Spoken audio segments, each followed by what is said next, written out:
Station, this is Houston. Are you ready for the event? Houston, this is Station. We're ready for the event. Birch Aquarium, this is Mission Control Houston. Please call station for a voice check.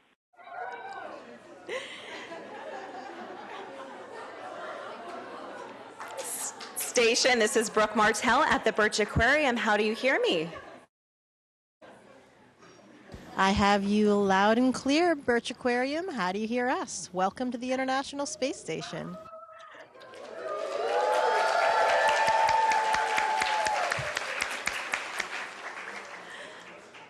We are so excited speaking with both of you. Jessica Meir, Chris Williams, thank you so much for taking the time. Lots of phones up recording, lots of applause. Let's get started here with your first question, because we are here at Birch Aquarium, which Jessica, I know you're familiar with. We'd love to kick it off with an ocean question for each of you. What is your favorite ocean animal? That's a tough question, but it's one I have a couple of canned answers for because, of course, at Scripps Institution of Oceanography, I studied two main animals for my PhD, and those were the emperor penguin and also the northern elephant seal. So I'm kind of biased to those two. But I also love all marine creatures, so I get very excited when I scuba dive. And one of the things that has always fascinated me is a creature that you have housed at the Birch Aquarium, which is very rare, and those are leafy sea dragons. So hopefully those leafy sea dragons are still doing well at the Birch Aquarium.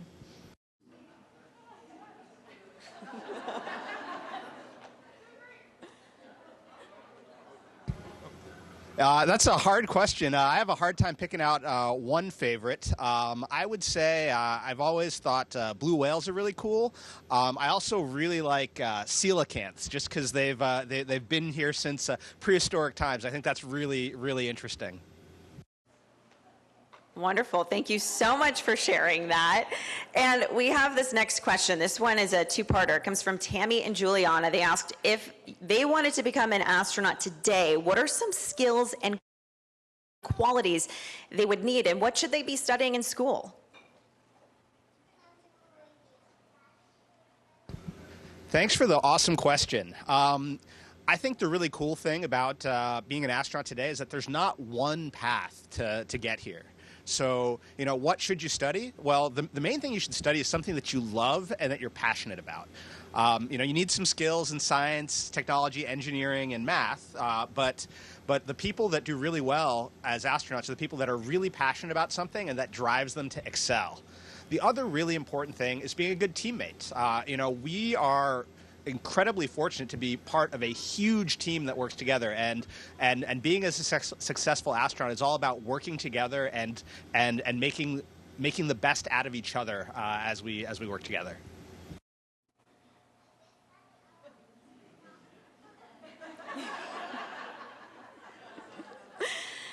And Jonathan wants to know, what surprised you about your journey to the International Space Station?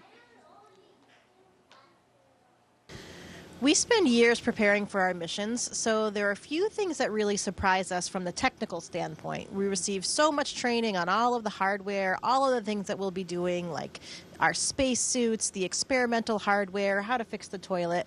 The thing that surprises you when you get up here, because there's not really a way to prepare for it, is just what it's like to live and work in microgravity. You can talk to other astronauts, they can give you some tips and tricks, but everyone experiences it differently, and you really can't prepare your brain for the fact that everything floats, that you can just spin around like this, that when you put something down, it has to be Velcroed to something or you'll lose it. You can't just, on Earth, we kind of just set things down on the table or on the floor and they stay there. Here, if you set something down, you got to make sure it's attached with Velcro, and then who knows, is it up here, was it down here, was it on this side? It's very easy to lose things. So I think that's one of the things that it's not necessarily a surprise, but it's just totally novel, and so it's kind of a whole surprise for your entire body and your brain and adapting to living in microgravity.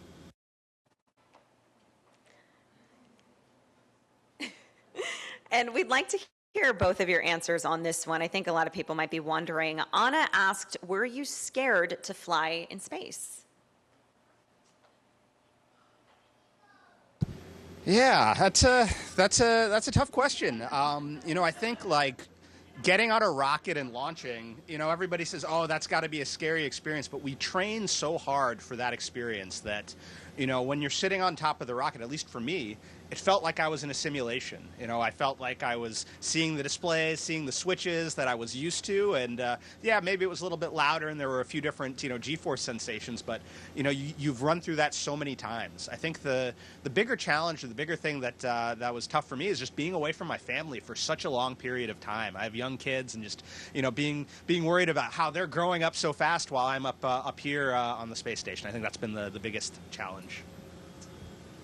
And I think I feel pretty much the same as Chris. I think it's more difficult for our family and friends and loved ones to watch us launch. They're a little bit more scared because they don't really understand everything. They aren't as familiar with it as we are when we are really very intimate with all the details and functions that will be happening. The one fear that I think that most astronauts have all the way through from launch until landing is the fear of making a mistake. You have so much responsibility on your shoulders. You're conducting work for all of these scientists and technicians and experts on the ground, and it's all really in your hands as the operator. So that's the one thing is we just really want to make sure that we don't let anyone down and we don't make a mistake for everybody that's supporting us.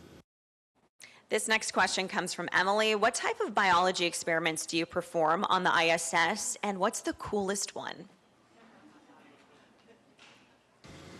As a biologist, it's hard to pick just one because we do a whole realm of biology and physiology and medical experiments. So I'll just name a couple that we're working on right now. One that Chris and I were really excited about, both of us. We've both been working on a veggie experiment. On my first mission, we grew Mizuna lettuce in the veggie facility, which was so nice to have something green and alive and growing that we were watering and taking care of. And at the end of it, we actually got to eat a fresh salad. So that was a huge highlight. Recently, we've planted some alfalfa in the veggie facility. And unfortunately, we don't get to eat this one, but the other day I was watering it, and it was so nice. As soon as I lowered this area to reach to water in, I got bombarded by this scent, the smell of life. And that's something that we never have up here in the sterile environment of the space station, so it's really nice. As a physiologist, we have a lot of different physiology experiments that I get very excited about. We use the ultrasound to look at blood flow in our different blood vessels to see what changes are happening, because some astronauts recently have been found to have some clots formed on their missions. And of course, that's something we want to make sure we monitor and learn how to prevent and treat so that we don't cause any serious medical problems. And I'll let Chris wrap up by telling you, this isn't just a cool headband that he's wearing. He is actually part of a really cool experiment called Cypher, and he is wearing all of this biomonitoring equipment right now. Yeah, this isn't just for style, as Jessica was saying. This is actually has a sensor in it measuring my O2 saturation and blood pressure. And I have a whole suite of sensors on right now that I'm wearing for the next couple days to help basically track how my vital signs change. And I wore this at the beginning of my mission, in the middle, at the end. And this, in addition to a bunch of other studies where we look at things like vestibular adaptation, will help us understand better how the stimulus of spaceflight affects the human body. So it's a really neat way that we can ourselves contribute to science, in addition to helping to perform experiments to also be the subject of them. And Jody wants to know, why is it important for people to care about space and science research?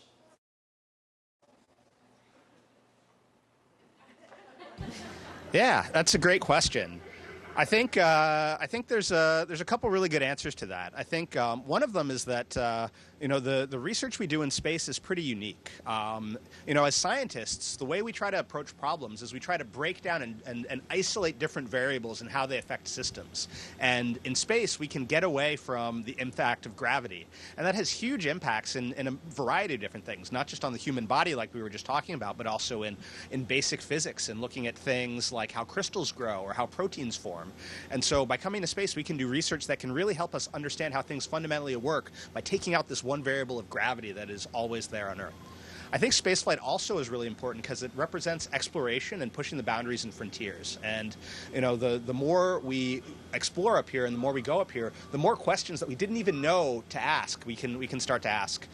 Things about not only about sort of basic science, but also about how our planet formed, and as we go on towards the moon and Mars, how our solar system formed, and understanding those things as well. And this next question comes from Theodora, and she asked, I know Jessica spent time scuba diving while at Scripps, and she's wondering, as a fellow scientific diver at Scripps, is scuba diving at all similar to spacewalking? How are they similar and different in practice? You know, there are a lot of similarities between scuba diving, especially technical diving like scientific diving, and what we do up here for spacewalks.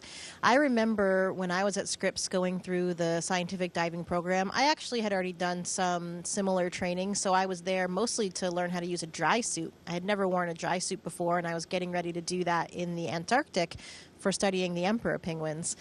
And those first dives in a dry suit were right here at the Scripps Pier, and I'll always remember those. But some of the things that we do, for example, diving under the ice in the Antarctic, you always have your down line that you return to.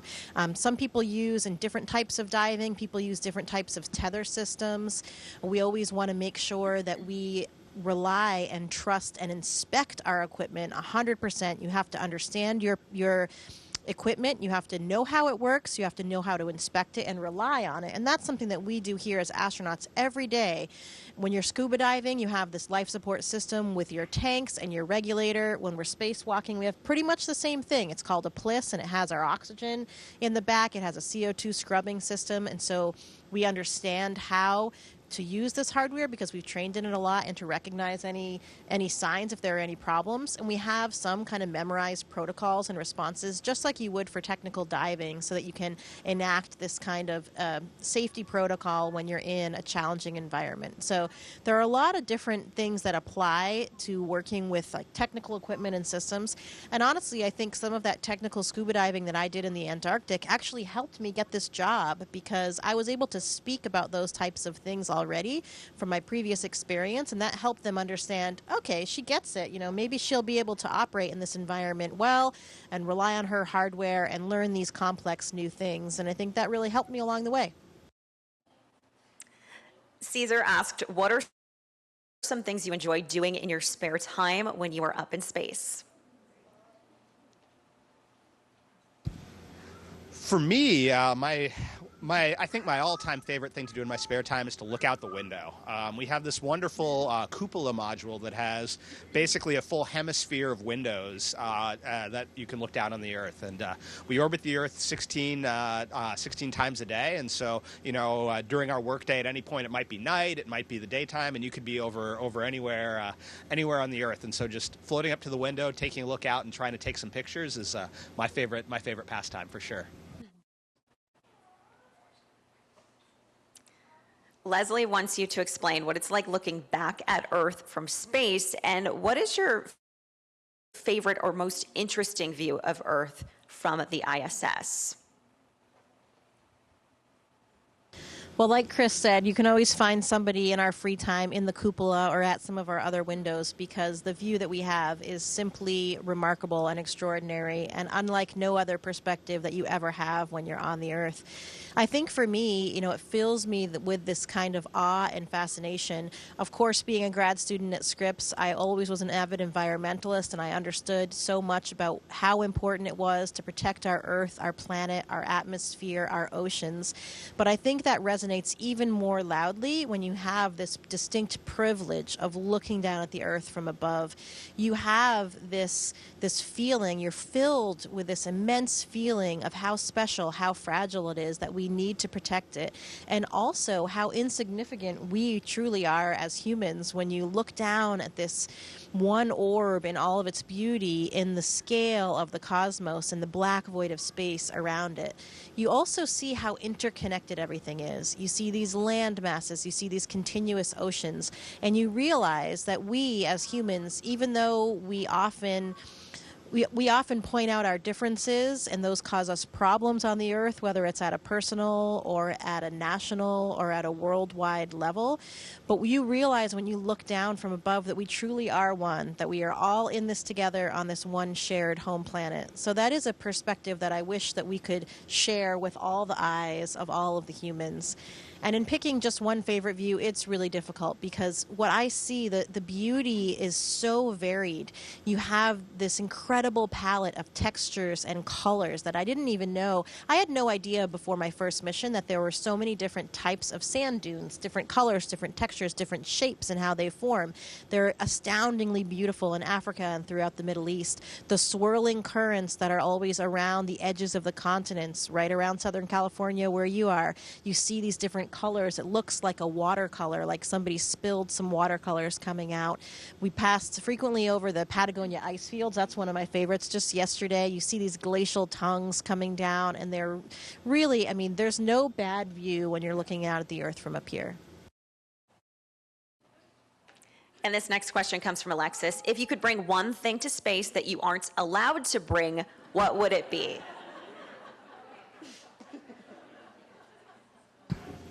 Oh, man, great question. I think for me, I would probably bring a stove and a fully stocked refrigerator. We eat pretty well up here. We have a really great food lab that takes care of our nutrition, and we have a lot of food. It's almost like camping food. It's a mix of dehydrated food and like preserved food, but you really miss like fresh cooked food. And I like to cook, so I really miss like cooking myself. You can kind of mix and match packets and feel like you're cooking, but yeah. So I think that's one thing I miss. I think if I had to choose one thing that I wasn't allowed to bring to space, it would be my 3-year-old daughter. And this is the last question we have for you. Our time is about to wrap up. How does being in space change your physiological function compared to being on Earth versus in space? Well, as a physiologist, again, this is one that I'm really fascinated with. And we have decades of research now from our lifetime up here on the International Space Station. One of the big ones that really promotes a lot of change in the body is this upward shift of your body fluids. If you think about it on Earth, everything is being pulled down by this gravitational force. And that includes the blood in your body. It's being pulled down to your feet. So when we get up here as astronauts, you can see that some astronauts, some of it shows, in some individuals it shows more than others, but some people have puffier faces. I'm a big fan of it because it really got rid of my wrinkles. But you have this upward fluid shift where everything kind of shifts up. And your body adapts to that. You have a diuresis in the beginning of the mission where you expel some of that extra fluid because the sensors that sense the volume in your body are actually in the upper part of your body. So your body thinks, oh, I have too much fluid, and actually gets a little rid of some of it. We have higher carbon dioxide levels than we do here on the Earth since we have to scrub the atmosphere. We're not just in the open environment like when you're outside on Earth. And so having higher CO2 levels also causing some physiological changes. We've had some astronauts recently that have changes to their eyes, changes to their vision, and also even morphologically back to the structures in your eyes.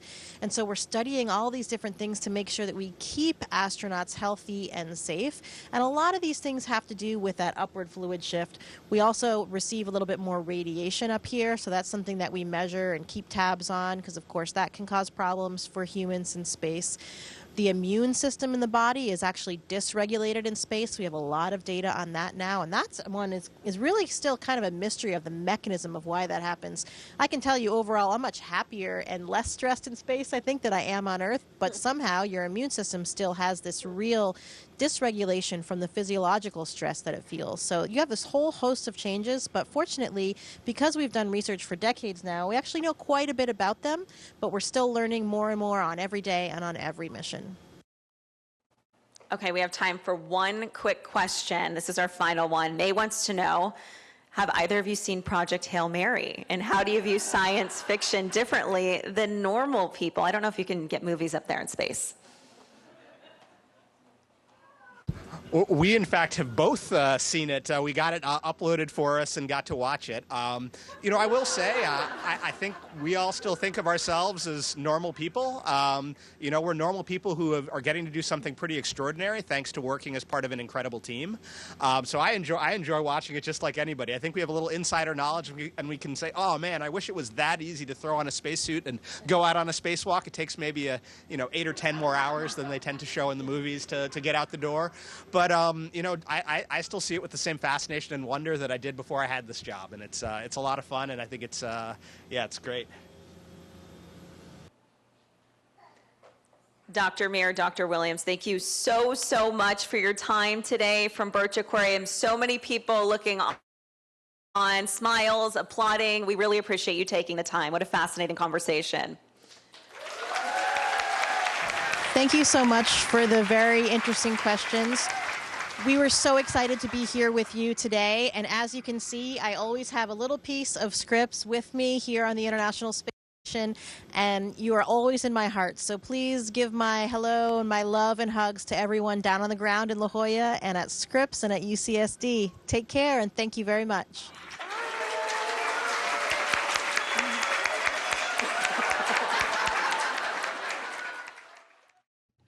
Station, this is Houston ACR. Thank you. That concludes our event. Thank you to all participants. Station, we are now resuming operational audio communications.